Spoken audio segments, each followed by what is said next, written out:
Bismillahirrahmanirrahim. Assalamualaikum warahmatullahi wabarakatuh.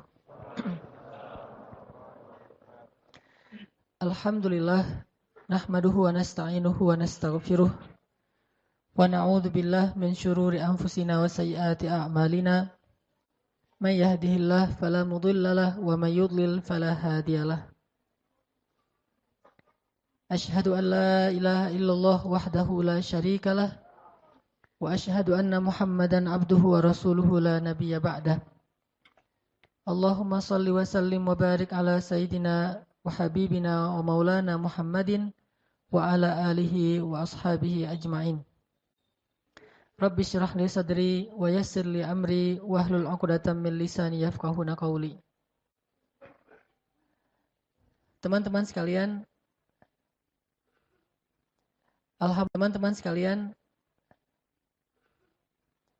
alhamdulillah dalam beberapa pertemuan terakhir kita telah membahas pertama tema tentang pasangan atau suami istri, bahkan kajian tentang ini ada beberapa pertemuan. Kemudian kita juga sudah membahas tentang masalah hubungan kita dengan orang tua, terutama dengan ibu, bahkan dengan mertua sekalipun. Maka pada kesempatan ini kita akan melanjutkan pembahasan kita tentang hubungan dengan manusia atau hablum minan nas atau muamalah yang kali ini berkaitan dengan orang yang berada di luar rumah kita, yaitu para sahabat, teman, dan orang yang ada di sekitar kita. Hari ini kita akan membahas tentang salah satu sifat, bahkan kalau kata ulama bukan cuma sifat, tetapi karakteristik. Bahkan kalau kata ulama bukan cuma sifat, tetapi karakteristik. Bedanya sifat dengan karakteristik, kalau sifat dimiliki oleh kita dan orang lain. Sedangkan kalau karakteristik, kata ulama, itulah yang menjadikan kita khas ketimbang orang lain. Itulah yang membedakan kita dengan orang lain. Sehingga para ulama mengatakan, salah satu karakteristik seorang muslim, seorang mukmin yang paling luar biasa itu adalah dia seorang yang sangat setia kawan. Istilah setia kawan ini saya coba ijtihad, saya coba terjemahkan dari istilah yang sebenarnya dalam bahasa Arab itu disebut dengan istilah al-ithar. Kalau dalam bahasa Arab disebut dengan istilah al-ithar. Dalam bahasa Arab itu ada dua, ada ithar, ada atharah. Nah, kita akan membahas tentang salah satu karakteristik seorang muslim atau seorang yang mengaku mukmin adalah ithar. Dan seperti apa ithar ini? Kalau kita bahas bahwa setia kawan, bukan hanya muslim yang punya sifat setia kawan. Dan istilah setia kawan ini bukan hanya dimiliki oleh orang-orang yang mengaku beriman. Bahkan orang yang tidak beriman kepada Allah pun kadang lebih setia kawan dari orang yang mengaku beriman.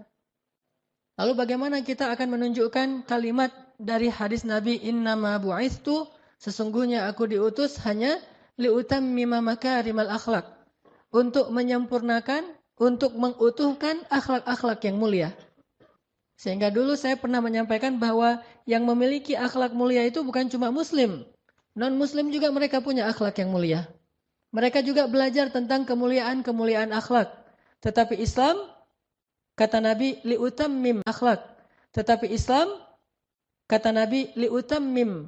Dia mutammimal akhlak. Mutammima makarimal akhlak. Dia menyempurnakan semua akhlak-akhlak yang indah. Semua akhlak-akhlak yang baik yang dimiliki oleh sekian banyak manusia. Kaum muslimin menyempurnakan. Artinya, kalau kita membicarakan tentang sifat jujur, maka semua orang belajar tentang jujur. Tetapi yang paling sempurna kejujurannya itu harusnya seorang muslim. Kita bicara tentang sifat sabar. Banyak orang yang memiliki sifat sabar.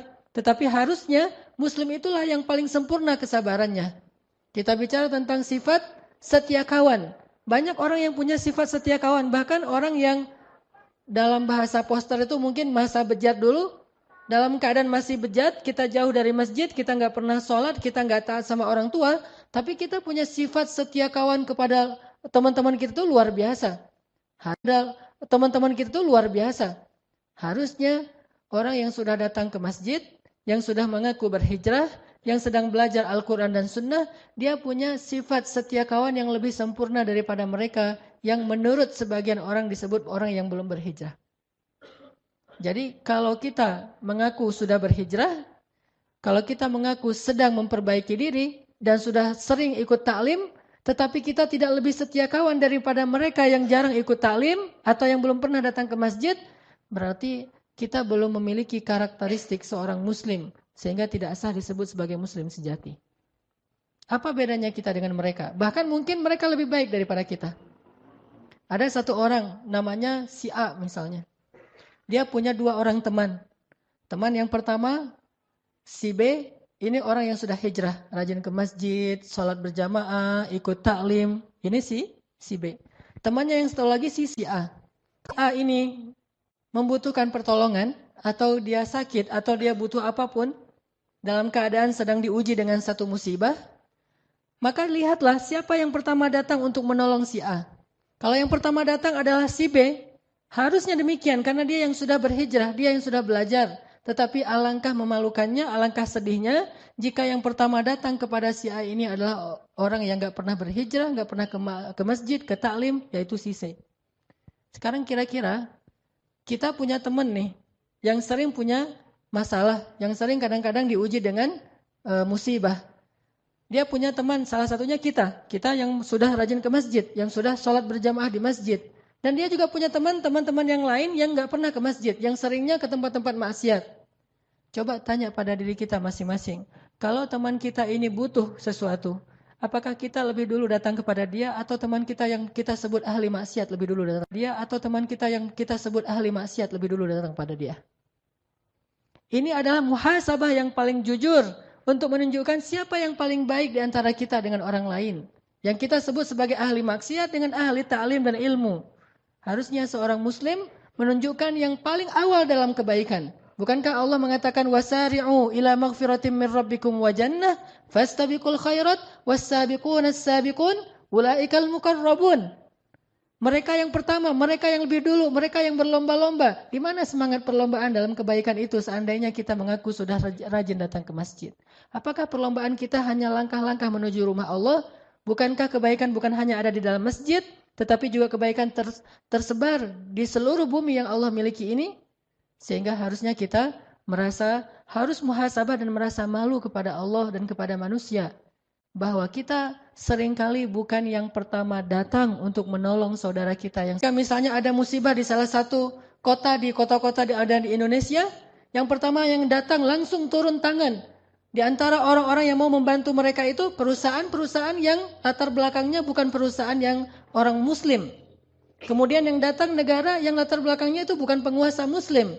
Kemudian secara individu yang datang untuk menyumbangkan berbagai macam bantuannya itu bukan muslim. Charity yang pertama sekali datang untuk menolong kita justru bukan orang yang paling taat dalam agamanya, tetapi mereka orang yang jauh dari masjid, jauh dari taklim. Ini menunjukkan bahwa kita belum benar-benar mengikuti sunnah Nabi SAW. Padahal harusnya kalau kita mengaku ahlus sunnah wal jamaah, kita menjadi orang yang pertama liutammima makarimal akhlak, menjadi yang pertama dalam menunjukkan akhlak-akhlak yang sempurna ini. Baru namanya mutammimul makarimil akhlak. Sebut saja misalnya kisah yang paling populer tentang Rasulullah tuh orang laki-laki sama dalam menunjukkan akhlak-akhlak yang sempurna ini. Baru namanya mutammimul makarimil akhlak. Sebut saja misalnya kisah yang paling populer tentang Rasulullah tuh ketika ada seorang laki-laki kafir sakit. Laki-laki itu sering menyakiti Rasul kan? Meletakkan duri di depan rumah Rasul, membuang kotoran di depan rumah Rasul, menghina Rasul, memfitnah Rasul, mencela Rasul, memarah-marahi Rasul. Dan Rasul sering disakiti fisik dan perasaan beliau oleh orang itu. Tapi suatu hari, dia tidak muncul dan tidak ada yang mengganggu Rasulullah di jalan, sehingga Rasulullah bertanya, di mana si fulan? Rasulullah tidak mengatakan di mana si pengganggu itu, tidak, tetapi di mana si fulan. Karena Rasulullah merasa heran, biasanya dia udah lebih duluan datang untuk menghadang Rasulullah SAW, mencegat Rasulullah di jalan. Tapi hari ini dia tidak muncul. Di mana si fulan? Kata orang-orang si fulan Rasulullah mengatakan sedang sakit ya Rasulullah. Di mana rumahnya? Ditanya rumahnya, lalu Rasulullah langsung balik arah. Bukannya datang ke Ka'bah untuk berdakwah, bukannya datang ke rumah sahabat untuk taklim, tetapi langsung balik arah menuju rumah orang yang paling jahat kepada beliau, yang sedang sakit. Sehingga ketika Rasulullah datang mengetuk pintu, kemudian dia bertanya, "Man?" Rasulullah mengatakan, "Muhammad." Dia langsung makin gemetar, takut. Karena ini orang yang selama ini dia sakiti, sekarang datang untuk mungkin mau menuntut balas atau apapun. Lalu dibukakan pintu itu oleh keluarganya, Rasulullah datang dengan tersenyum, kemudian Rasulullah duduk di sebelahnya, kemudian bertanya bagaimana, apa penyakitnya, apa yang saya bisa bantu dan seterusnya, dengan akhlak yang paling indah yang beliau tunjukkan, sehingga membuat orang tadi yang paling benci kepada Rasul, tiba-tiba menjadi sejuk hatinya, menitikkan air matanya, kemudian dia mengatakan, "Ya Muhammad, engkau adalah orang yang paling saya benci dalam hidup saya ini. Yang paling sering saya sakiti, yang paling sering saya musuhi, yang paling istimewa kepada saya." Akhirnya orang ini kemudian belajar Islam dan masuk Islam. Ini artinya bahwa Rasulullah SAW sudah menunjukkan akhlak yang paling istimewa kepada kita. Tetapi kita masih sibuk dengan riwayat, apakah itu hadis sahih? Kata ulama itu hadisnya dhaif. Kalau memang hadisnya dhaif, lalu kenapa? Apakah hadis dhaif itu tidak boleh dipakai? Bukankah hadis dhaif itu kata ulama lebih baik daripada qaulul ulama, dari ucapan para ulama? Kenapa kita yang baru belajar 1-2 hadis lalu membuang hadis-hadis dhaif? Seolah-olah hadis dhaif itu tidak ada artinya. Apakah ucapan kita lebih berarti daripada hadis dhaif? Seandainya ada orang yang meminta nasihat kepada kita, maka sesungguhnya menasihati orang itu dengan hadis dhaif lebih baik daripada menasihatinya dengan ucapan dari pikiran kita sendiri. Karena hadis dhaif hanya lemah riwayatnya, tetapi bukan batil, bukan hadis palsu, berbeda dengan hadis maudhu. Banyak orang itu hadis dhaif, itu cerita dhaif, itu tidak ada riwayat yang kuat dan segala berbeda dengan hadis maudhu. Banyak orang itu hadis dhaif, itu cerita dhaif, itu tidak ada riwayat yang kuat dan segala. Astagfirullahalazim. Apakah kamu pikir bahwa hadis dhaif itu hina, dina dan tidak ada nilainya di mata orang-orang para ulama? Bahkan seorang ulama, muridnya Ibnu Taimiyah yang paling streng menurut sebagian orang, ulama Ibnu Taimiyah yang paling keras dalam urusan hadis, punya murid namanya Ibnu Katsir. Selain Ibnu Qayyim Al-Jauziyah, lihatlah buku tafsir Ibnu Katsir, yaitu tafsir Al-Quran Al-Azim. Di dalamnya termuat lebih dari 100 hadis dhaif. Apakah Ibnu Katsir tidak tahu bahwa di dalam kitab itu banyak hadis dhaif, yang beliau ambil itu hadisnya dhaif? Beliau tahu. Beliau ulama besar, muridnya Ibnu Taimiyah. Kenapa memakai hadis dhaif? Karena beliau tahu bahwa hadis dhaif itu tidak perlu dibuang, tetapi dia tetap dipakai sebagai motivasi, fadilah, penyemangat, selama hadis dhaif ini tidak bertentangan dengan hadis sahih. Kalau hadis dhaif bertentangan dengan hadis sahih, maka hadis dhaif di kitab beliau tentang Ihya Ulumuddin, banyak sekali hadis dhaif. Termasuk juga ulama India yang dari Jam'atut Tabligh, Fadailul A'mal. Orang membuang buku itu, tidak usah baca buku itu karena hadisnya banyak yang dhaif. Memangnya beliau tidak tahu hadisnya dhaif? Beliau tahu, beliau ulama hadis, dan dari India itu banyak sekali ulama-ulama hadis yang luar biasa. Intinya bahwa kisah ini adalah sebuah inspirasi yang luar biasa tentang akhlak Rasulullah SAW. Jauh sebelum kita mengkritisi tentang ilmiahnya, maka kita telah bisa mengambil manfaat dan hikmah yang luar biasa dari kisah ini. Di mana kita dibandingkan Rasulullah SAW dalam urusan itsar, setia kawan. Maka teman-teman sekalian, malam ini kita akan belajar menjadi orang yang lebih setia kawan. Karena kalau saya pribadi merasa sangat malu ketika saya mengaku muslim, saya pakai aksesoris yang menunjukkan keislaman saya, apalagi kalau saya membanggakan keislaman saya. Aksesoris yang menunjukkan keislaman saya, apalagi kalau saya membanggakan keislaman saya. Jangankan membanggakan, hanya pakai aksesoris keislaman. Apa aksesoris keislaman? Misalnya diantaranya saya pakai baju koko, saya datang ke masjid, saya sholat, atau mungkin pakaiannya sampai ke jubah, sorban, peci, segala macam. Atau yang bahkan bukan hanya aksesoris keislaman, kebanggaan terhadap Islam. Saya memakai baju dengan tulisan bahwa saya bangga sebagai seorang muslim, saya ini seorang muslim, so what, gitu, dan seterusnya kan ya. Kan bangga sekali ini dengan keislaman kita dan itu baik. Tetapi di situ ada beban yang luar biasa. Bebannya adalah apakah kita yang mengaku sebagai muslim, bahkan membanggakan keislaman kita, sudah menjadi orang yang paling layak disebut sebagai akhlak terindah di antara manusia? Atau jangan-jangan kita yang mengaku sebagai muslim justru orang melihatnya dengan sebelah mata, karena yang mengaku dan membanggakan keislaman itu justru yang paling tidak baik. Atau jangan-jangan kita yang mengaku sebagai muslim justru orang ngelihatnya dengan sebelah mata karena yang mengaku dan membanggakan keislaman itu justru yang paling tidak baik akhlaknya. Ini bagi saya muhasabah dan akan menjadi rasa malu yang luar biasa sehingga mencoba untuk selalu belajar. Ada orang di belakang mobilnya ditulis La ilaha illallah. Mobil yang di belakang, di kaca belakang sudah ditulis La ilaha illallah, nggak boleh ngebut loh ya. Karena itu bebannya berat. Kalau dia ngebut nggak ada La ilaha illallah, dia tidak membawa kalimat thayyibah dalam akhlak yang khabithah.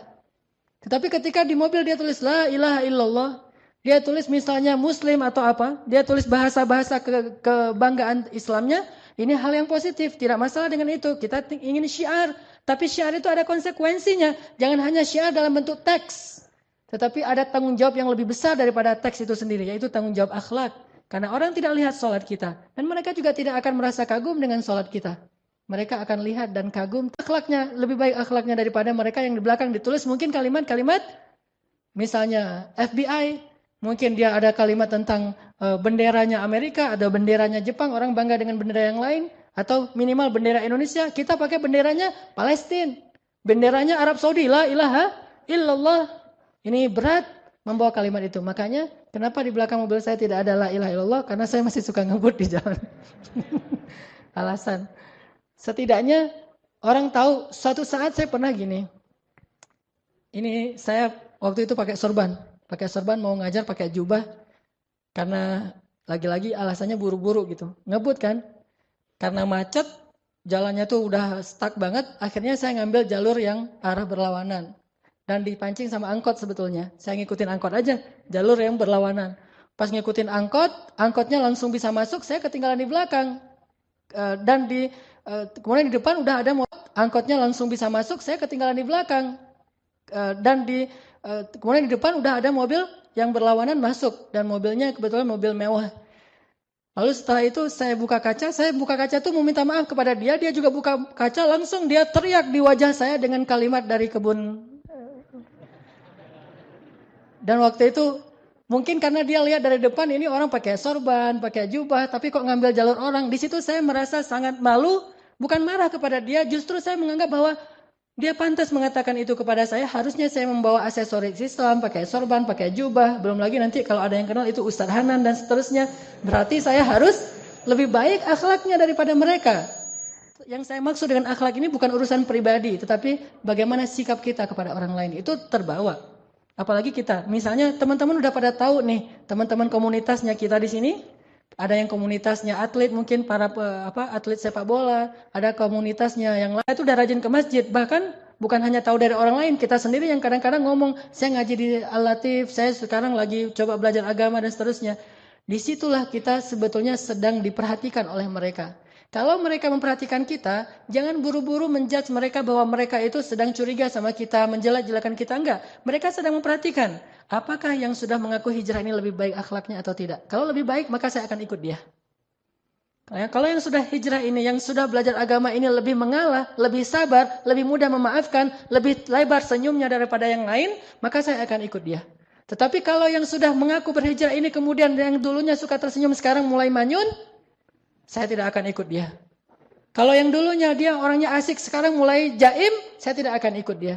Kalau dulunya orangnya sangat toleran sekarang orangnya sangat strike gitu, saya tidak akan ikut dia. Ternyata akhlak kita itulah yang akan menarik mereka untuk ikut sama-sama menikmati hidangan Allah di dalam masjid. Fenomenal, tentu akan ikut dia. Ternyata akhlak kita itulah yang akan menarik mereka untuk ikut sama-sama menikmati hidangan Allah di dalam masjid.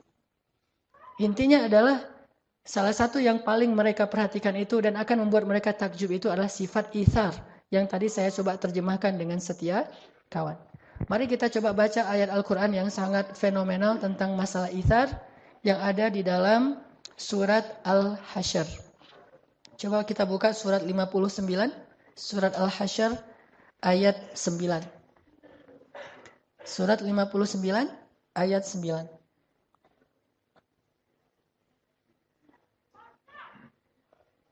Surat Al-Hasyr, surat 59, ayat 9.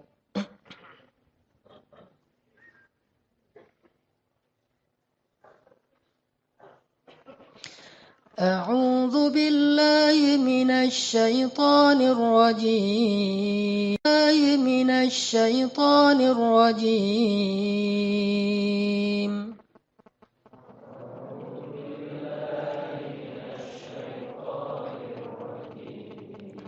بسم الله الرحمن الرحيم.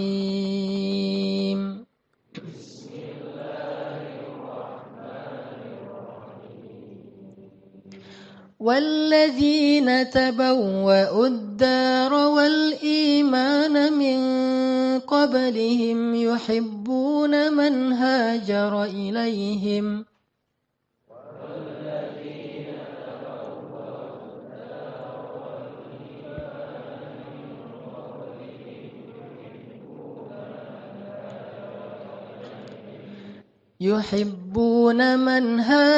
إليهم ولا يجدون في صدورهم حاجة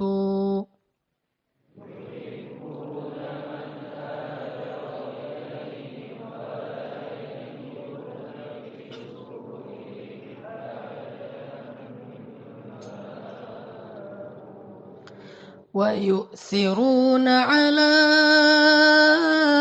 أنفسهم ولو كان بهم خصاصة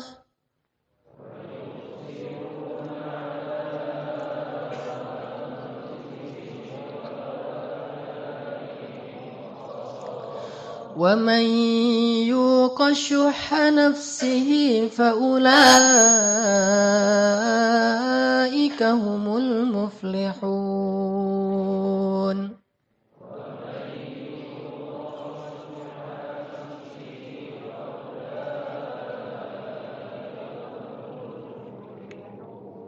Tangan kaum muhajirin. Mereka adalah orang-orang Ansor yang sangat mencintai orang-orang muhajirin yang berhijrah kepada mereka.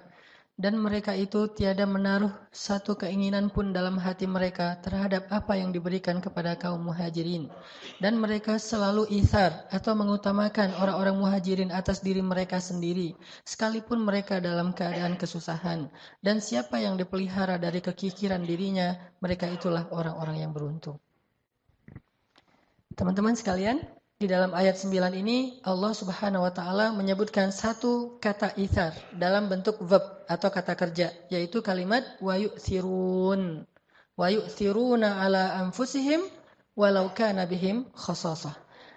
Dan yang diambil sebagai sampel atau contoh tentang ithar di dalam Al-Qur'an itu adalah satu kaum, bukan satu individu. Ini menunjukkan bahwa sifat ithar ini dimiliki oleh orang banyak. Sebagai sampel atau contoh tentang ithar di dalam Al-Quran itu adalah satu kaum, bukan satu individu. Ini menunjukkan bahwa sifat ithar ini dimiliki oleh orang banyak yang luar biasa, yang mereka disebut oleh Allah dengan istilah kaum Ansor, yang terdiri dari suku Aus dan suku Khazraj. Orang-orang Ansor, orang-orang Madinah.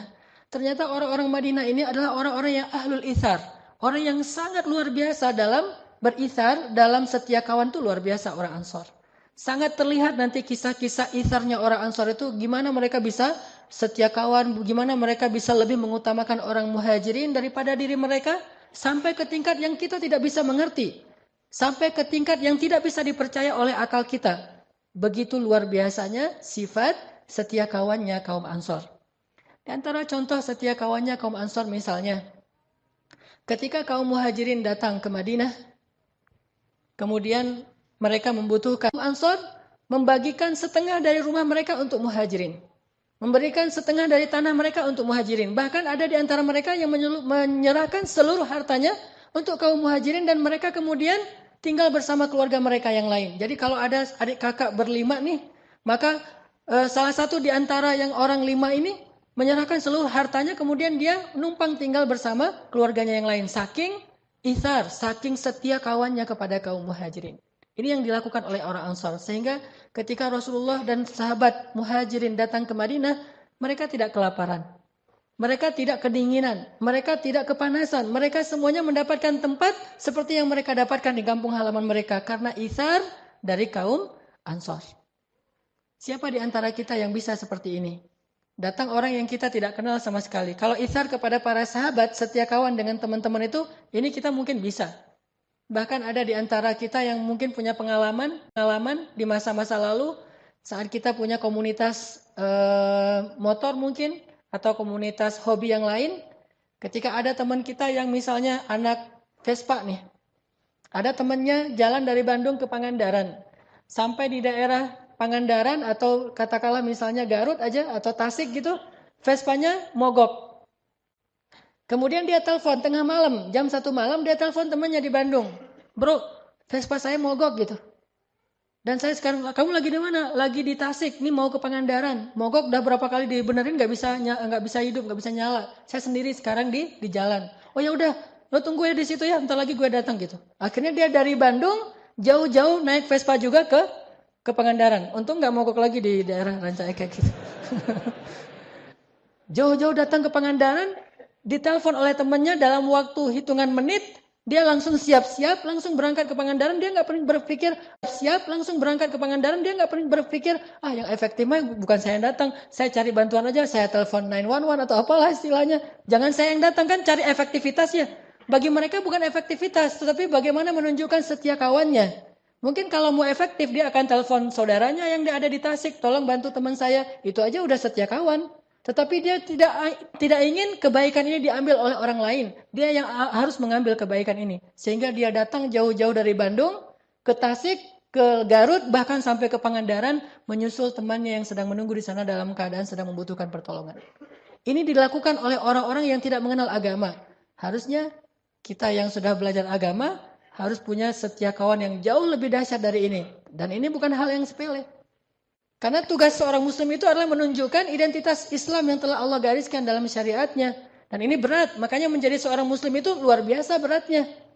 Menjadi seorang muslim itu benar-benar harus menjadi yang bisa berkorban sejauh itu, harusnya anak-anak masjid bisa berkorban jauh lebih baik daripada itu. Kalau anak Vespa di Pangandaran ditelepon, malam itu juga datang, anak masjid ditelepon di Surabaya, malam itu juga datang. Saya lagi di Surabaya, ya udah aku datang sekarang. Gimana cara datangnya? Mikir dulu. Harusnya bisa lebih dari itu. Memang saya juga belum pernah seperti itu. Saya merasa sangat takjub dengan anak-anak Vespa, anak-anak BMX, anak-anak komunitas yang lain yang punya sifat setia kawan yang luar biasa. Dan kita berharap dalam Islam itu, dalam masjid itu, dalam dakwah itu punya yang lebih dahsyat daripada komunitas-komunitas lain. Karena kita mengaku sebagai kuntum khaira ummatin ukhrijat linnas, kalian kelompok terbaik di antara manusia. Terus tunjukkan mana yang terbaik. Apakah terbaik itu hanya label? Apakah terbaik itu hanya slogan? Apakah terbaik itu hanya sekedar bentuk orasi dan khutbah? Atau kenyataan? Ukhrijat linnas, kalian kelompok terbaik di antara manusia. Terus tunjukkan mana yang terbaik. Apakah terbaik itu hanya label? Apakah terbaik itu hanya slogan? Apakah terbaik itu hanya sekedar bentuk orasi dan khutbah? Atau kenyataan real? Maka kalau khutbah kita pasti lebih bagus daripada yang lain. Kalau label kita punya banyak label-label yang keren. Tetapi realnya kita harus banyak muhasabah. Saya bukan katakan tidak ada, tetapi kita harus banyak muhasabah. Jangan-jangan kita belum menunjukkan apapun. Apa yang kita tunjukkan dalam bentuk label tetapi tidak ada dalam realitasnya. Orang Ansor. Pernah ada kasus begini. Sejak kaum muhajirin datang ke Ansor, orang Ansor itu berbagi. Berbagi setengah dari harta mereka, sepertiga dari harta mereka, 2/3 dari harta mereka. Bahkan ada yang seluruh dari harta mereka diberikan. Maaf, sampai ada di antara mereka yang mengatakan, maaf saya punya anak, silakan kalau kamu mau menikahi anak saya, kamu butuh keluarga, kamu jadi menantu saya. Kamu nggak perlu mahar. Suamiku kalau memang kamu ridho, maka ceraikan saya sehingga saya bisa menjadi istrinya si fulan itu muhajirin membutuhkan istri, sampai kayak gitu. Dan ini adalah inisiatif perempuan Ansor. Saking luar biasanya pengorbanan kaum Ansor ini lebih dari apapun. Kalau bahasa sekarang mah ada 2 orang yang jatuh cinta ke satu cewek. Nah, yang satu udah ke masjid, yang satu belum ke masjid. Maka yang udah ke masjid ini harus ngalah nih. Kenapa Isa? Terus perempuannya di mana? Nah, perempuan misalnya dia agak galau nih memilih yang udah ke masjid, keren sih, hafal Quran, udah mulai menghafal Quran, udah tahsinnya udah bagus, udah di mana-mana ngaji gitu kan ya. Terus yang belum ke masjid, keren juga, cuma dia belum dekat dengan Al-Quran, belum ikut taklim, belum sholat di masjid dan seterusnya. Galau memilihnya nih. Akhirnya supaya si perempuannya nggak galau, maka tunjukkanlah sifat ithar. Datanglah ke teman kita, bro. Yang nggak galau, maka tunjukkanlah sifat ithar. Datanglah ke teman kita, bro. Boleh bicara heart to heart nggak? Ada apa bro? Gitu. Itu tentang si cewek itu tuh namanya misalnya apa namanya yang keren? Hah? Namanya Wulan gitu. Si Dewi lah, Dewi. Tentang si Dewi misalnya. Lo suka sama dia gitu. Lo gak usah ngomong gitu dah. Baper banget sih jadi orang gitu-gitu deh gitu. Gak enak kalau udah terlalu main emosional. Kita jujur aja kalau misalnya lo suka sama dia, gue juga suka. Terus gitu. Maksud gue kalau misalnya lo suka sama dia, ya udah kamu aja yang maju. Saya mah apa tuh gitu. Kamu aja yang maju gitu. Kok kamu bisa gitu? Kamu nggak serius ya sama dia? Serius banget. Terus kenapa bukan cuma orang yang pacar doang yang dikasih, sampai istri pun, dan istrinya juga rela banget atas nama bukan cinta lagi bagi mereka yang terpenting. Yang terpenting adalah ithar. Sampai kayak gitu, coba bayangkan. Walaupun ini kasusnya cuma ada satu ya. Jangan bilang semua orang Ansor kayak gitu, enggak juga. Cuma ada satu kasusnya, dan itu agak-agak unik menurut saya, dan nggak harus jadi teladan juga sih. Saya nggak rela kalau saya. Kalau saya mah nggak rela. Kalau istri saya ngomong kayak gitu, bunuh diri gitu. Dia bilang, manggilnya misalnya kalau saya manggilnya gak usah disebut lah, pokoknya gitu manggilnya gitu. Manggil gitu. Kamu cinta sama aku? Cinta banget dong gitu kan. Gimana? Aku gak bisa hidup tanpa kamu, pokoknya lebay-lebay gitu. Terus dia bilang, tapi kalau ada ayat tuh, lan tanalul birra hatta tunfiqu mimma tuhibbun, menunjukkan bahwa kamu tidak akan sampai mendapatkan kebaikan terbaik sampai kamu menginfakkan yang paling kamu cintai. Hah? Menginfakkan yang paling dicintai. Maksud kamu apa? Ceraikan aku biar aku menikah dengan dia. Wah! Langsung rame itu kan ya, selingkuh lah, segala macam lah tuduhan-tuduhannya. Tapi orang Ansar ada yang pernah kayak gitu, bayangin. Ini menunjukkan bahwa ithar mereka itu udah luar biasa. Sampai saya bilang, nggak bisa dipercaya dengan logika kita, tapi mereka bisa melakukannya. Terus kalau di Madinah itu lagi musim panen, kan orang muhajirin itu nggak bagus dalam bertani ya. Mereka tuh kan rata-rata bakatnya tuh pedagang. Sedangkan orang Ansor bakatnya berkebun, bertani. Mereka orang-orang yang bagus dalam megang tanaman. Nah, ketika musim panen korma, orang muhajirin nggak pernah kerja. Orang muhajirin nggak pernah bantu-bantu di ladang-ladang korma. Mereka mah berdagang aja, dan berdagangnya juga nggak untung-untung amat karena modalnya kecil. Paling yang untung besar tuh cuma beberapa orang lah. Abdurrahman bin Auf, Utsman bin Affan, dan beberapa orang sahabat. Ketika orang-orang Ansor panen, mereka kumpulkan kurma-kurma yang sangat banyak itu di ladang-ladang mereka. Mereka berkumpul, kemudian mereka memanggil, ya Rasulullah, datanglah ke ladang-ladang kami. Datanglah Rasulullah. Ya Rasulullah. Kata Rasulullah, kenapa kalian belum membagi hasil panen ini? Kata orang-orang Ansor, ya Rasulullah, kami tidak mau membagikan hasil panen ini di antara kami saja. Tetapi kami ingin juga berbagi dengan kaum muhajirin. Ajaklah kaum muhajirin bersama kami ya Rasulullah. Kami ingin berbagi dengan mereka. Diajak orang muhajirin. Sedangkan orang muhajirin ngapain? Mereka di rumah aja, malu, nggak berani keluar. Takutnya ntar kalau keluar kan nggak enak tuh. Orang lagi enak-enakan mau bagi-bagi hasil panen, kita lalu lalang kan dikira, kayaknya dia butuh tuh kan nggak enak tuh. Jadi caper gitu kan. Akhirnya orang muhajirin, ya udah di dalam rumah aja tuh. Dipanggil sama Rasul, ya muhajirin keluar. Ada apa ya Rasulullah? Orang-orang Ansor mengundang kalian ke ladang-ladang mereka. Datanglah muhajirin. Ketika datang orang-orang muhajirin ke ladang-ladang Ansor, orang Ansor mengundang kalian ke ladang-ladang mereka. Datanglah muhajirin. Ketika datang orang-orang muhajirin ke ladang-ladang Ansor, orang Ansor menyambut mereka itu seperti orang yang menyambut seseorang yang sangat menguntungkan mereka. Bukan, datang. Bukan gitu. Kayak kita misalnya lagi makan enak nih, kita lihat makanan enak, teringat dengan teman kita. Aduh, kalau makanan enak kayak gini masa saya makannya sendiri? Kita SMS teman kita telepon, mau makan di sini enggak? Saya lagi di sini nih, ayo ke sini aja. Kita ajak teman kita. Kan itu hal yang sepele sebetulnya, sederhana. Bahkan kalau perlu saat kita lagi uangnya hampir habis tuh. Kita lihat di ini kita tinggal 2 lembar lagi warna merahnya. Sementara kita makannya itu rata-rata harganya 30.000 ke atas gitu.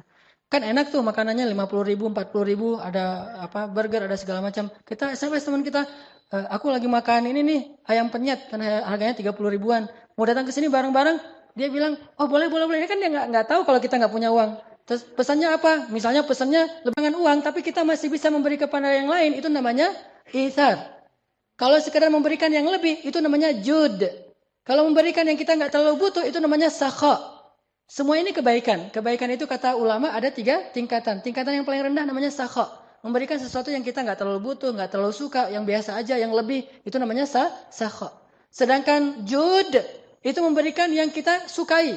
Dan ithar memberikan yang paling kita butuhkan. Sehingga kalau kita berikan kepada yang lain, kita jadi kekurangan, bahkan kita menjadi susah. Itu namanya ithar. Orang Ansar menyambut kedatangan muhajirin ke ladang mereka itu dengan pelukan hangat. Selamat datang ya muhajirin, selamat datang muhajirin, sini, sini, sini, sini. Semuanya saling tarik-menarik untuk duduk di tempat dia. Karena kalau duduk di tempat dia, dia akan membagikan ini punya banyak patok nih, punya banyak spot. Kesini, kesini, kesini, sini. Orang muhajirin jadi bingung ditarik-tarik gitu. Coba bayangin di ladangnya orang Ansar. Kalau kita, oh yang datang ya. Pura-pura sibuk aja tempat dia. Karena kalau duduk di tempat dia, dia akan membagikan ini punya banyak patok nih, punya banyak spot. Kesini, kesini, kesini, sini. Orang muhajirin jadi bingung ditarik-tarik gitu. Coba bayangin di ladangnya orang Ansar. Kalau kita, oh yang datang ya. Pura-pura sibuk aja gitu. Yang lain dia telengah-telengah ngelihat, nggak ada, kayaknya nih saya nggak ada yang nyambut nih, pulang aja deh kan gitu ya. Kalau kita nggak, kalau muhajirin, kalau Ansar nggak, dia tarik ke ladangnya, kesini, kesini, kesini. Setelah semuanya udah selesai, Rasulullah mengatakan, sekarang wahai orang Ansar, bagilah hasil panen kalian. Langsung mereka memberikan kurma-kurma yang terbaik untuk orang-orang muhajirin. Sehingga Rasulullah SAW berdoa kepada Allah, ya Allah, berkahilah rezekinya orang-orang Ansar. Ini namanya ithar. Di mana sekarang sifat ithar seperti ini dalam kehidupan kaum muslimin? InsyaAllah kita lanjutkan nanti kisah-kisah yang lain setelah sholat Isya.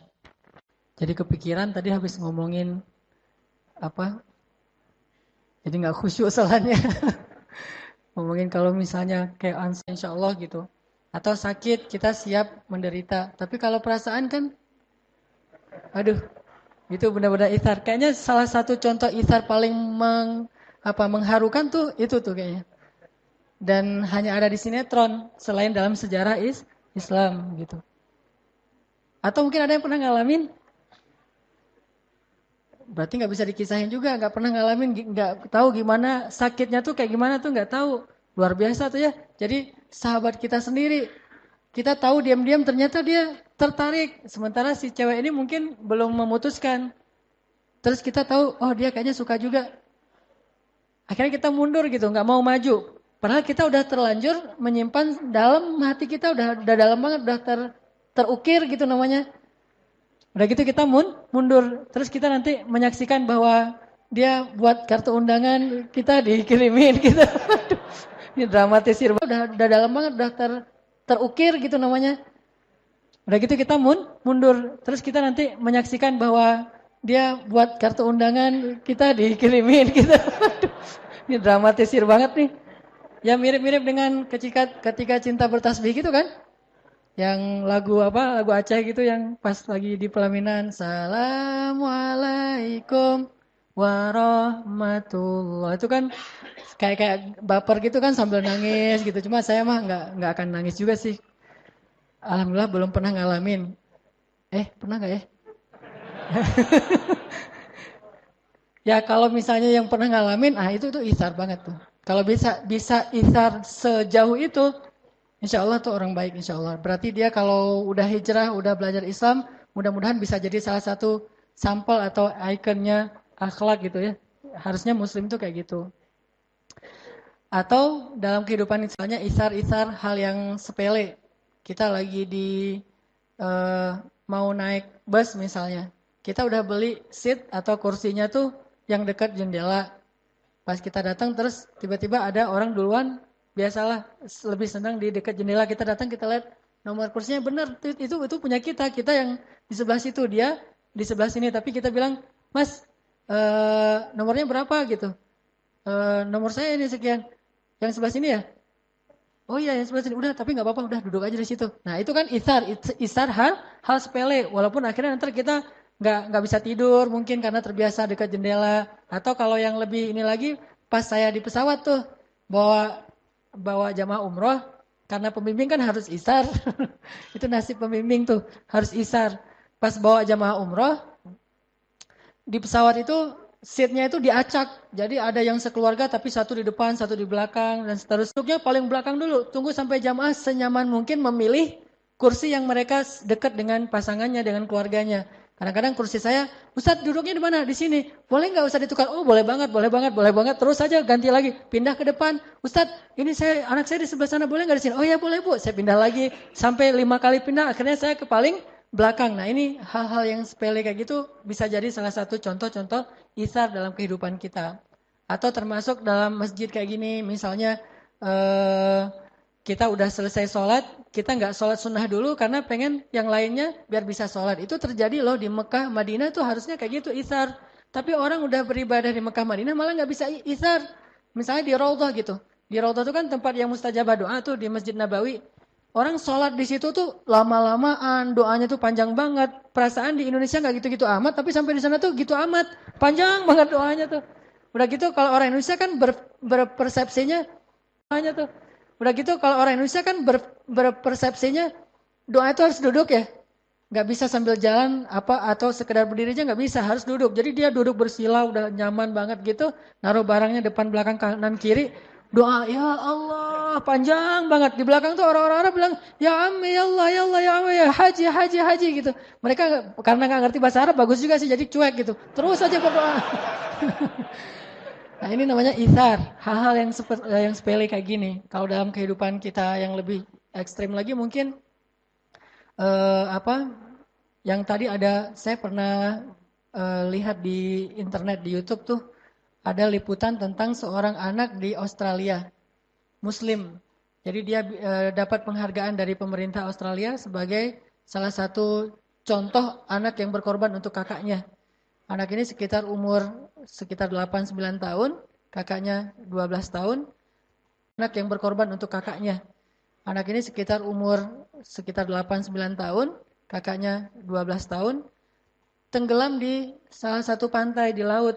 Tenggelam, dua-duanya nggak bisa berenang. Tapi pas ngelihat kakaknya lagi tenggelam, nggak bisa berenang. Akhirnya dia nolongin kakaknya.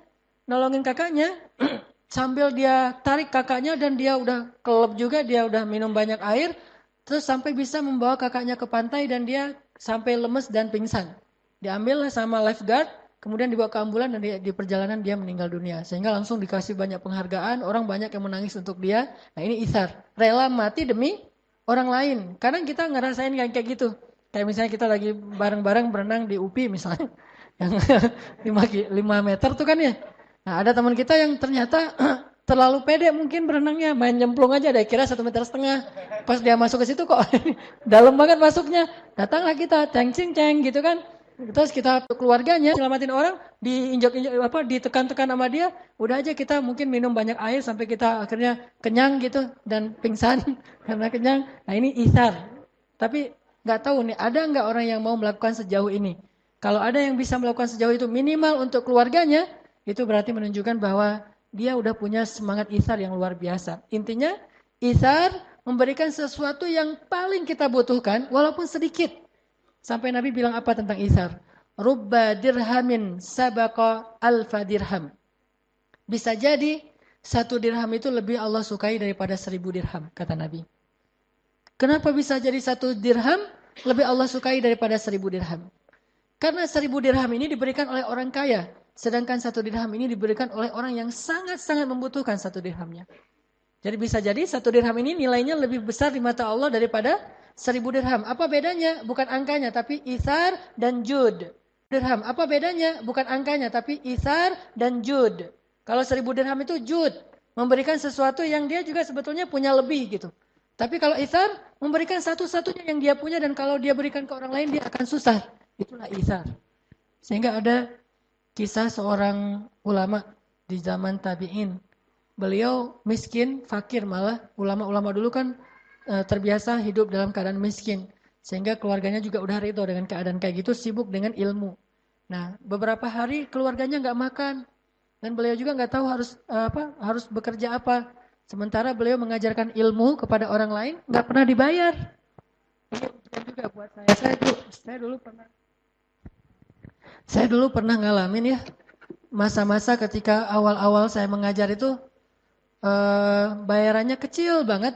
Dan saya tidak mempermasalahkan itu, sampai akhirnya Allah menguji keikhlasan saya. Sampai akhirnya Allah menguji suatu hari, anak saya sakit keras, Anak yang kedua, Maryam, sakit keras, harus dibawa ke rumah sakit, panas tinggi luar biasa, udah 2 hari nggak turun-turun, dibeliin obat nggak turun juga, sehingga akhirnya saya bawalah ke rumah sakit, salah satu rumah sakit di Bandung, rumah sakit swasta waktu itu. Saya bawa ke rumah sakit, mereka langsung minta deposit, depositnya untuk 10 hari, 1 hari 1 juta, berarti 10 juta. Saya nggak punya tabungan sama sekali. Akhirnya udah masuk, anak saya udah diperiksa, katanya ini parah banget, harus segera diopname dan minta depositnya. Saya tarik lagi keluar dari rumah sakit itu. Saya pergi ke rumah sakit negeri. Ke rumah sakit negeri, salah satu rumah sakit negeri di Bandung. Akhirnya juga gitu. Diminta deposit, kemudian mau di scan gitu, mau di ronsen. Cuma minta uang dulu dan saya nggak punya. Akhirnya keluar lagi dari rumah sakit. Saya bawa pulang ke rumah itu. Dalam keadaan saya waktu itu menangis karena sedih nggak bisa membawa anak saya berobat dan nggak punya uang. Di situ mulai diuji tuh. Diuji banget. Muncullah pikiran-pikiran yang nggak tahu nih negatif atau wajar. Ah, saya selama ini ngajar ikhlas-ikhlas, tapi giliran saya butuh nggak ada yang bisa nolong. Kan teruji tuh. Nah disitulah akhirnya mulai diuji antara pilihan. Kalau gitu memilih nggak nih mana yang mahal infaknya, mana yang kecil, atau yang kayak gini dikasih istilahnya mungkin ada angkanya segala macam. Saat itulah ujian paling berat. Dan para sahabat atau cerita ulama tadi pernah seperti yang saya alamin. Anaknya sakit, keluarganya nggak makan sekian hari. Akhirnya dia cari pekerjaan. Ketika dia udah bekerja di pasar itu mengangkut jadi kuli pasar gitu, dia dapat untuk bisa beli roti cuma satu roti doang tuh, saking murahnya dibayar. Dan itu pun pasarnya pasar yang jauh yang nggak ada yang kenal dengan dia. Soalnya kalau di pasar ini orang kenal nanti disedekahin nggak enak. Dia pergi ke pasar yang jauh. Bekerja dapat beli satu roti. Pas dia pulang dari perjalanan dari pasar ke rumahnya, dia udah bahagia nih anak saya bentar lagi bisa makan, keluarga bisa makan. Saya ketemu dengan seorang yang jauh yang nggak ada yang kenal dengan dia. Soalnya kalau di pasar ini orang kenal nanti disedekahin nggak enak. Dia pergi ke pasar yang jauh. Bekerja dapat beli satu roti. Pas dia pulang dari perjalanan dari pasar ke rumahnya, dia udah bahagia nih anak saya bentar lagi bisa makan, keluarga bisa makan, saya bisa makan. Tiba-tiba di tengah jalan dia bertemu dengan seorang ibu dengan 3 orang putrinya, semuanya eh, dalam keadaan kelaparan. Kata ibu ini, Pak, boleh saya minta tolong? Saya belum makan, udah berapa hari, anak-anak saya juga kasihan belum pada makan. Ini mulai ujian nih dalam hati si laki-laki ini, ulama ini. Kemudian akhirnya setelah dia timbang-timbang, dia kasihlah setengah dari rotinya kepada ibu tadi dan setengah lagi dibawa pulang. Ketika dibawa pulang, anak-anaknya semuanya, namanya setengah roti untuk anak-anaknya yang banyak, habis semuanya dan dia nggak makan. Habis kerja jadi kuli pasar, nggak makan, setengah dikasih jatahnya untuk orang lain, setengah lagi untuk keluarga. Setelah itu tiba-tiba datanglah seseorang ke rumahnya mengetuk pintu. Assalamualaikum, waalaikumsalam. Ya, mendapatkan sekitar 100 dinar.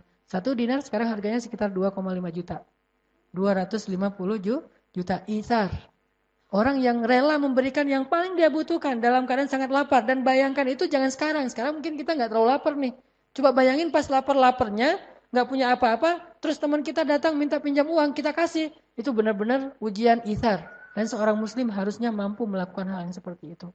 Yu'thiruna ala anfusihim walau kana bihim khasasah. Dikasih ke orang lain walaupun dia butuh banget. Atau ada mungkin kisah yang agak-agak yang tadi yang agak-agak ngebaper tuh. Kita mau nikah, udah ada modalnya nih. Tiba-tiba ada teman kita butuh modal juga untuk usaha atau mungkin sakit atau keluarga kita yang butuh. Terus kita mikir kan, ini saya nabung sekian tahun biar bisa nikah. Sekarang pas saya udah dapat calonnya dan saya udah punya modal untuk mahar dan acaranya, tiba-tiba ada keluarga yang sakit, yang butuh. Terus kita mikir kan, ini saya nabung sekian tahun biar bisa nikah. Sekarang pas saya udah dapat calonnya dan saya udah punya modal untuk mahar dan acaranya, tiba-tiba ada keluarga yang sakit dan dia butuh pertolongan saya. Kalau saya kasih ke dia, berarti saya ditunda pernikahannya. Kalau saya nikah, berarti saya harus menolak dia dengan walaupun rasa berat hati. Ini ada satu kalimat yang menurut saya, kalimat yang tertuang begitu aja ketika saya membayangkan. Apa kalimatnya? Menangis setelah berkorban itu jauh lebih mengharukan daripada menangis karena penyesalan.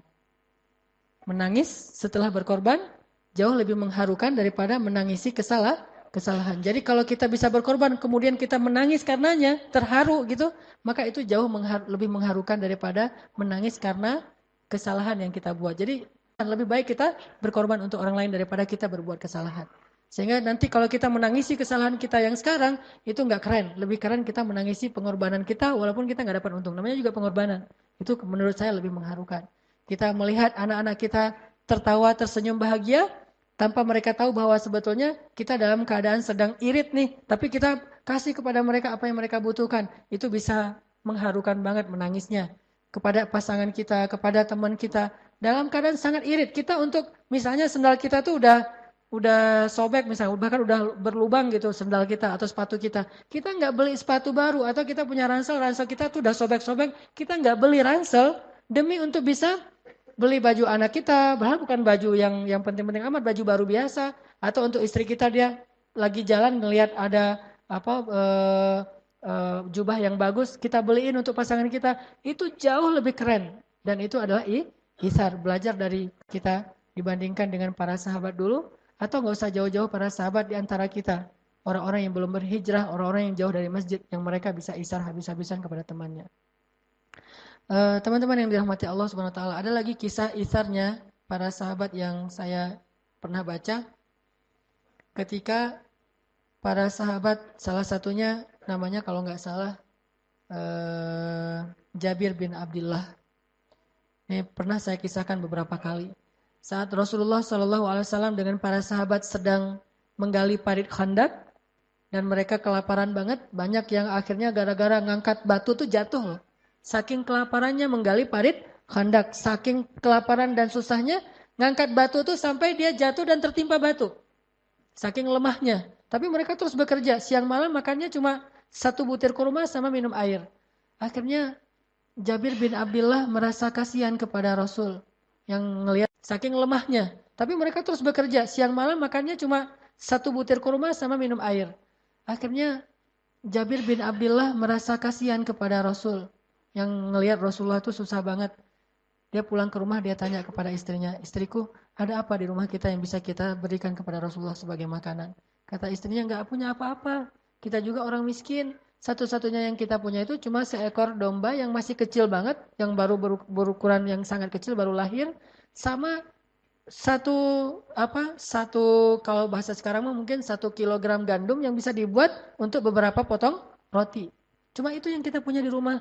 Kata Jabir, ya sudah kalau gitu kamu tolong buatkan roti biar saya potong dombanya. Disiapkanlah daging domba, kecil banget dombanya, mungkin hampir seukuran ayam gitu, hampir seukuran kucing kecil gitu.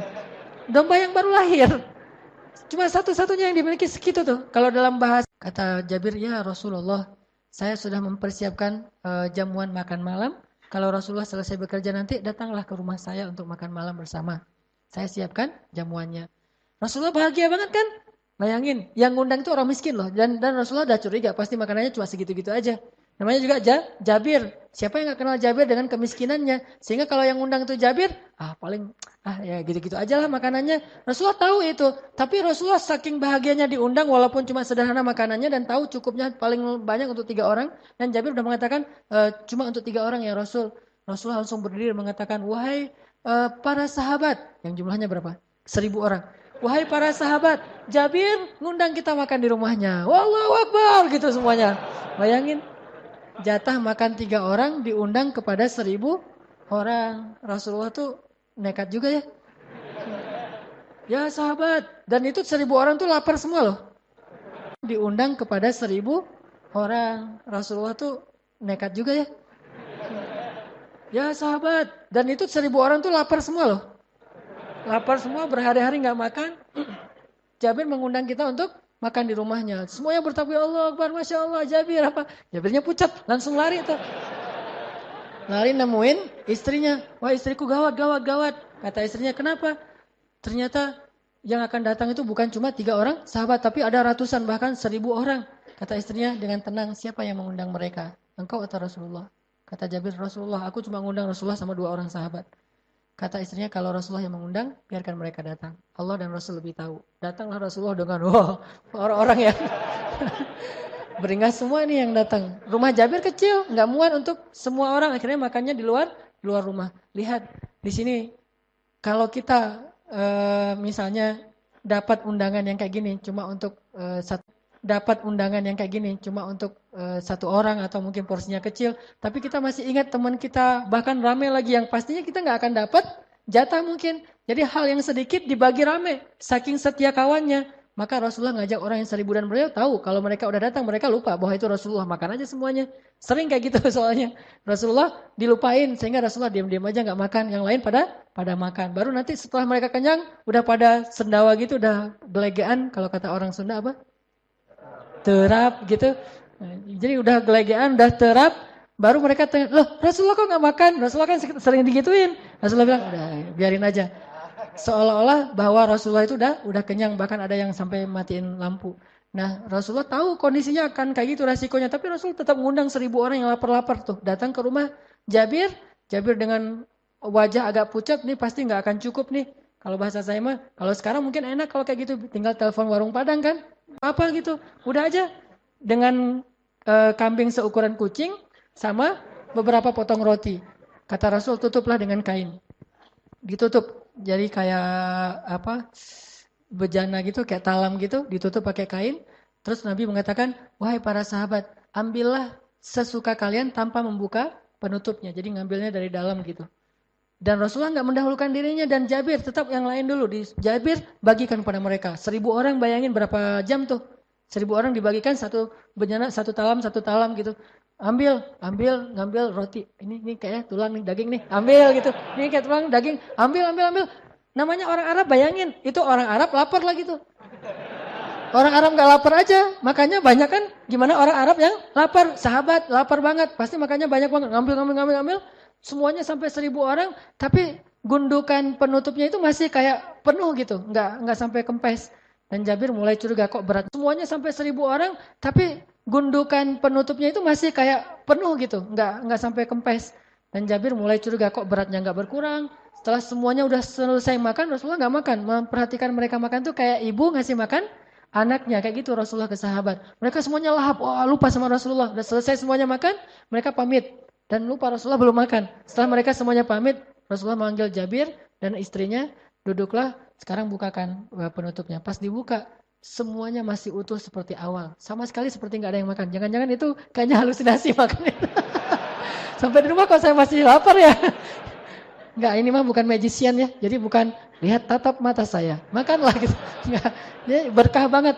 Jadi pelajarannya bahwa ternyata itsar itu memunculkan keberkahan. Dalam itsar itu Allah berikan rezeki yang luar biasa. Sehingga akhirnya Jabir makan dengan luar biasa semangatnya dan akhirnya kenyang semuanya. Bilal juga pernah digitu, Abu Hurairah juga pernah gitu. Tidur di mihrab, ngeringkuk gitu. Bukan tidur sih, sujud. Tapi nggak menghadap ke kiblat, menghadap ke sana tuh. Sujud di mihrab. Datang sahabat dicolek-colek pakai kaki, ditendang-tendang gitu. Ya Abahir. Nggak bangun aja gitu. Kirain Abahir lagi tidur. Terus datang lagi sahabat, datanglah Rasulullah. Manggil, ya Abahir, ada apa? Langsung Abu Hurairah ngelihat, lapar ya Rasul. Sampai saking laparnya Abu Hurairah, nggak bisa duduk coba. Apalagi berdiri, duduk aja nggak bisa. Jadi harus nahan laparnya itu dengan menekuk badannya supaya perutnya kelipat. Saking lapar tuh kayak gimana tuh laparnya? Tapi orang yang lapar kayak gini, hafal hadisnya tuh ribuan loh. Kita yang kenyang nggak hafal hadis nih. Agak-agak unik memang. Yang kenyang nggak pernah hafal hadis, yang lapar ribuan gitu nggak ada alasan. Mas saya mah nggak bisa hafal hadis soalnya saya miskin, saya mah lapar terus atau apa. Ini nih Abu Hurairah justru lapar itu malah lebih mudah hafal hadis. Akhirnya kata Abu Hurairah, lapar ya Rasul. Rasulullah bilang, ya udah ayo ke rumah saya. Ini nih Abu Hurairah justru lapar itu malah lebih mudah hafal hadis.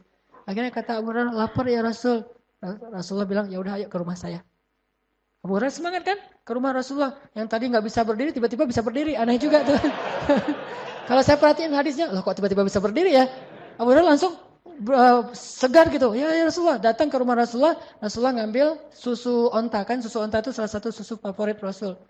Nah, dituangkan, susu domba, susu onta, pokoknya susu lah gitu ya. Dituangkan, kemudian kata Rasul, ya Abahir, panggillah orang-orang yang dari Bani Sufah, Dar Sufah itu lembaga orang-orang miskin di dekat Masjid Nabawi. Orang-orang miskin ngumpul di situ semuanya tuh. Bilal, Abu Hurairah, Ammar, ya yang miskin-miskin lah. Panggil semua mereka. Abu Hurairah ngelihat bahwa susunya cuma segini doang tuh. Ditutup dengan kayak gelas gitu ditutup. Cuma segini tapi mau dikasih ke puluhan orang. Abu Hurairah tadi. Tapi namanya ini perintah Rasulullah. Akhirnya Abu Hurairah pergi mencari teman-temannya. Ayo cepetan lah. Makan, minum. Ini mah bahasa saya aja. Abu Hurairah gak bakalan gitu juga. Ya udah dipanggil temannya. Bayangin kalau kita yang disuruh kayak gitu. Kan tadi saya yang lapor Rasul, kenapa manggil mereka? Kan harusnya gitu ya, normalnya gitu. Atau manggil dengan malas-malasnya, dengan apa, pasti ntar berkurang. Tapi mereka iman. Dan Rasul sedang mengajarkan itsar kepada Abu Hurairah. Datanglah mereka semuanya. Setelah datang, kemudian akhirnya Rasulullah SAW mengatakan, ya Abahir, tuangkan susu ini kepada mereka. Semuanya minum susu, minum. Setelah semuanya selesai, Abu Hurairah duduk aja nungguin mereka. Setelah mereka udah pulang, Abu Hurairah kata Rasul, ya Abahir, sekarang kamu minum. Diminum sama Abu Hurairah. Udah ya Rasulullah, minum lagi kata Rasulullah. Minum lagi, udah ya Rasulullah, minum lagi. Udah ya Rasulullah. Sampai Abu Hurairah tuh mau muntah. Saking banyaknya susu nggak habis-habis tuh coba. Memang ini mukjizat, tetapi ada pelajaran karena nggak murni hanya mukjizat saja tanpa ada sunnah yang perlu kita ikuti. Ternyata berkah itu pelajarannya berkah itu ada di dalam itsar. Jadi ketika kita rela untuk itsar, Allah akan berikan kebaikan dari jalan yang lain. Kayak kita mukhayyam kemarin misalnya. Saya sangat takjub kepada teman-teman Ucing Leweng. Ucing Leweng itu bahasa Indonesianya apa? Bukan, serigala. Kan kan slogannya AU kan ya. Ya, teman-teman Uceng Lawang kan udah pengalaman nih dengan makanan. Ada yang kayak gitu. Ada yang tenda itu benar-benar tendanya Abu Hurairah. Ya itu tenda saya mah Abu Hurairah banget. Karena saya kirain, paling juga ntar ada warung. Karena saya ada warung di bawah, jadi tenda saya Abu Hurairah. Tapi pas lagi lapar ke warung, bukan di tenda. Jadi pas waktu itu saya nggak bawa sleeping bag, nggak bawa apa-apa lah, nggak lengkap gitu. Teman-teman Ucing Lawang itu ngasih Ustadz, ini pakai aja sleeping bag, udah kita sediain. Padahal bisa jadi nih, dia ngasih sleeping bag itu dengan itsar. Dia sendiri nanti tidurnya nggak pakai sleeping bag, tidurnya dekat api unggun atau tidurnya itu kedinginan dan itu luar biasa. Atau yang lebih berat lagi mungkin kalau kemarin tempatnya masih normal lah. Dulu yang Mukhayyam pertama tuh yang di apa? Yang di Ciwidey gitu. Itu kan hujan deras, becek, genang air, kita dalam rawa-rawa gitu, semua pakaian kita basah kan? Mau memberikan pakaian kering kita ke teman yang lain, kita basah kan? Mau memberikan pakaian kering kita ke teman yang lain sehingga kita tetap pakai pakaian basah, itu isar. Mau memberikan sleeping bag ke teman kita yang nggak bawa, sementara kita tidur dalam keadaan kehujanan, itu ithar. Disitulah kita belajar menjadi muslim yang bukan hanya slogan, bukan cuma label, tapi muslim yang kenyataan akhlaknya. Dan kita harus bisa. Malulah kita kepada orang yang di luar masjid, yang mereka mungkin bisa lebih ithar daripada kita. Dan insya Allah dalam waktu dekat, bulan Desember ini, kita akan coba belajar juga, walaupun belum ke tingkat ithar, baru jud, kebaikan, yang dulu saya pernah wacanain, akan membangun sebuah pesantren dan alhamdulillah videonya udah selesai dibuat, nanti akan dipresentasi, membangun sebuah pesantren di pelosok Tasik dan perbatasan Garut, daerah Taraju, pesantren anak-anak yang menghafal Al-Quran, yang mereka tidurnya di lantai, nggak punya bantal, apalagi kasur dan selimut. Dan saya kebayang aja setiap saya hujan deras tuh, saya selalu teringat mereka kayak gimana nih. Di kita aja pasti bocornya banyak banget tuh.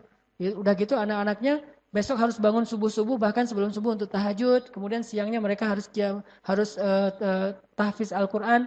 Jadi tetap mereka dalam keadaan susah tapi masih mau menghafal Al-Quran. Mudah-mudahan nanti kita semuanya bisa terlibat walaupun dalam bentuk apapun untuk membangun sebuah pesantren sehingga dakwah kita ini bukan cuma orasi di atas mimbar. Tapi saya berharap dakwah kita ini, saya senang sekali kalau ada dakwah yang punya semangat humanis. Karena Rasulullah itu orang yang sangat humanis. Jadi dakwahnya bukan hanya ilmiah, tapi ilmiah yang humanis, sangat sensitif dengan kebutuhan-kebutuhan manusia.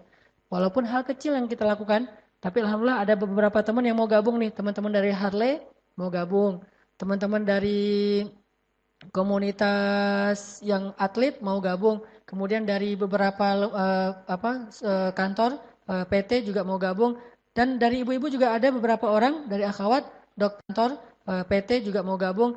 Dan dari ibu-ibu juga ada beberapa orang dari akhwat, dokter-dokter juga mau bareng berangkat ke sana. Sehingga mudah-mudahan nanti kita bisa dari komunitas BMX mungkin, dari anak bola mungkin, dari anak yang lain, termasuk anak Vespa. Bareng-bareng nih kita coba tunjukkan kepada seluruh manusia bahwa dakwah bukan cuma di dalam masjid. Tetapi dakwah itu dari dalam masjid kemudian keluar untuk membawa rahmatan lil alamin insyaAllah. Ini yang akan kita lakukan dalam bulan Desember ini. Mudah-mudahan kita semuanya bisa terlibat, walaupun bentuknya bebas apapun. Bahkan doa yang paling penting sekali adalah doa, sehingga semuanya bisa berjalan lancar. Barakallahu li walakum. Marilah kita tutup dengan sama-sama berdoa. Mudah-mudahan Allah Subhanahu wa taala memberikan kepada kita ilmu yang bermanfaat, bukan sekadar ilmu yang kita ingat. Ditambah lagi di sini ada doa khusus yang dimintakan untuk almarhum Bapak Eri Ahradi bin Endang, Bapak dari siapa nih? Sostrolita. Ya, almarhum Bapak Eri Ahradi bin Endang. Mudah-mudahan Allah Subhanahu wa taala menerima beliau sebagai hambanya, ditempatkan di sisinya yang terbaik, diampunkan dosanya, diangkat derajatnya, dan dilapangkan kuburnya. A'udzu billahi minasy syaithanir rajim. Bismillahirrahmanirrahim. Alhamdulillahi rabbil alamin.